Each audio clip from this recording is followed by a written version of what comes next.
پورا جو فیملی آپ کی اس طرح دین پہ نہ ہو تو لوگوں کے لیے کتنا مشکل ہوتا ہے دین پہ چلنا. تو وہ ہے کہ یہ ڈرتے ہوئے رہتے تھے اور سوچیں آخرت میں جا کے سبحان اللہ تعالیٰ ان کو کیا درجے عطا کریں گے. بس اے نبی صلی اللہ علیہ وآلہ وسلم تم نصیحت کیے جاؤ اپنے رب کے فضل سے، نہ تم کو کاہن ہو نہ مجنون. کیا یہ لوگ کہتے ہیں کہ یہ شخص شاعر ہے جس کے حق میں ہم گردش ایام کا انتظار کر رہے ہیں؟ ان سے کہو اچھا انتظار کرو، میں بھی تمہارے ساتھ انتظار کر رہا ہوں. کیا ان کی عقلیں نہیں ہیں ایسی ہی باتیں کرنے کے لیے کہتی ہیں؟ کیا ان کی عقلیں ان کو ایسی ہی باتیں کرنے کے لیے کہتی ہیں؟ در حقیقت یہ عناد میں حد سے گزرے ہوئے لوگ ہیں. یعنی اسلام سچ ہے، قرآن حق ہے، رسول اللہ صلی اللہ علیہ وسلم بالکل سچے پکے نبی ہیں. ذرا سا بھی انسان اپنی عقل و شعور سے اس کے اوپر تھوڑی سی ریسرچ کرے نا، اس کو سمجھ میں آ جاتا ہے. نہ ماننے کی وجہ تب بھی یہی تھی، کیا پریجوڈس، آج بھی یہی ہے پریجوڈس، کہ بس نہیں مان. کیا یہ کہتے ہیں کہ اس شخص نے یہ قرآن خود گھڑ لیا ہے؟ اصل بات یہ ہے کہ یہ ایمان نہیں لانا چاہتے. اگر یہ اپنے اس قول میں سچے ہیں تو اسی شان کا ایک کلام بنا لائیں. کیا یہ کسی خالق کے بغیر خود پیدا کیے گئے ہیں؟ جو کوشچن ہے نا، ام خلقوا من غیر شیء ام ہم خالقون، کیا یہ کسی خالق کے بغیر ہی پیدا ہو گئے ہیں یا انہوں نے خود اپنے آپ کو پیدا کر لیا ہے؟ ہر انسان سے پوچھے نا اس کو کس نے پیدا کیا، کس نے پیدا کیا؟ نہیں، وہ کہتے ہیں خود پیدا ہوئے ان کو، ہم خود بخود پیدا ہو گئے. اس کے اوپر وہ یا زمین و آسمان کو انہوں نے پیدا کیا. اصل بات یہ ہے کہ یقین نہیں رکھتے. امام ابو حنیفہ کا ایک بڑا خوبصورت قصہ آتا ہے کہ اسی طرح کسی ملحد کے ساتھ، ایتھیسٹ کے ساتھ ان کی ڈسکشن ہو رہی تھی. تو انہوں نے، امام ابو حنیفہ نے کہا کہ اچھا میں کل تمہیں نا اسی وقت یہاں پہ ہی ملوں گا دوبارہ. اگلا دن ہو گیا، وہ بندہ انتظار کرتا رہا، امام ابو حنیفہ نہیں آئے. تو اس نے کہا کہ دیکھا ڈر گئے ہیں، مجھے ایکسپلین نہیں کر سکے، مجھے یعنی کنونس نہیں کر سکے. تھوڑی دیر کے بعد کافی لیٹ، آدھا پونا گھنٹہ لیٹ جو ہے امام ابو حنیفہ پہنچے ہیں. تو اس نے کہا جی آپ کہاں رہ گئے تھے؟ بڑا جناب شان سے پوچھ رہا تھا. ہاں جی پھر کیا ہوا؟ تو پھر رہ گئے نا تسی. تو انہوں نے کہا کہ کہاں رہ گئے؟ تو کہتے ہیں راستے میں ایک عجیب واقعہ ہوا. امام ابو حنیفہ کہتے ہیں راستے میں ایک عجیب واقعہ ہوا. کہتے ہیں کیا واقعہ ہوا؟ کہتے ہیں کہ میں جب کشتی سے اترا ہوں تو میں نے دیکھا کہ ایک درخت ہے، وہ خود بخود زمین سے نکلا، خود بخود بڑا ہو گیا، اس کے بعد خود بخود وہ کٹا، خود بخود اس کی کشتی بنی اور اس کے چپو بنے اسی درخت سے، اور وہ سمندر میں تیرنے لگ گئی. تو اس نے کہا کہ کیوں مذاق کر رہے ہیں، ایسا نہیں ہو سکتا. انہوں نے کہا کیوں نہیں ہو سکتا؟ انہوں نے کہا کوئی چیز کبھی خود بخود بھی بن سکتی ہے. انہوں نے کہا بس یہی تو میں کہہ رہا ہوں. سبحان اللہ. یا یہ خود انہوں نے پیدا کر لیے ہیں. اصل بات یہ کہ یقین نہیں رکھتے. کیا تیرے رب کے خزانے ان کے قبضے میں ہیں یا ان پر انہی کا حکم چلتا ہے؟ کیا ان کے پاس کوئی سیڑھی ہے جس پر چڑھ کے یہ عالم بالا کی سنگن لیتے ہیں؟ اور ان میں سے جس نے سنگن لی ہو تو لے آئے کوئی کھلی دلیل. کیا اللہ کے لیے تو ہیں بیٹیاں اور تم لوگوں کے لیے ہیں بیٹے؟ کیا تم ان میں سے کوئی اجر مانگتے ہو؟ یہ زبردستی پڑی ہوئی چٹی کے بوجھ تلے دبے جاتے ہیں. کیا تم ان سے کوئی اجر مانگتے ہو کہ یہ زبردستی پڑی ہوئی چٹی کے بوجھ تلے دبے جاتے ہیں؟ کیا ان کے پاس غیب کے حقائق کا علم ہے کہ ان کی بنا پر یہ لکھ رہے ہیں؟ کیا یہ کوئی چال چلنا چاہتے ہیں؟ اگر یہ بات ہے تو کفر کرنے والوں پر ان کی چال الٹی ہی پڑے گی. کیا اللہ کے سوا یہ کوئی اور معبود رکھتے ہیں؟ اللہ پاک ہے اس شرک سے جو یہ لوگ کر رہے ہیں. یہ لوگ آسمان کے ٹکڑے بھی گرتے ہوئے دیکھ لیں تو کہیں گے یہ بادل ہیں جو امڑ چلے آ رہے ہیں. بس اے نبی صلی اللہ علیہ وآلہ وسلم انہیں ان کے حال پر چھوڑ دو یہاں تک کہ یہ اپنے اس دن کو پہنچ جائیں جس میں یہ مار گرائے جائیں گے، جس دن نہ ان کی اپنی کوئی چال، نہ ان کی کسی کام آئے گی، نہ کوئی ان کی مدد کو آئے گا.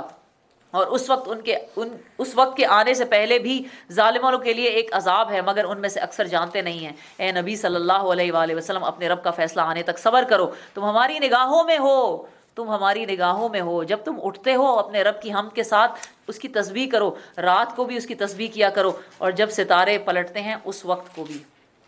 سبحان اللہ. سورۃ طور.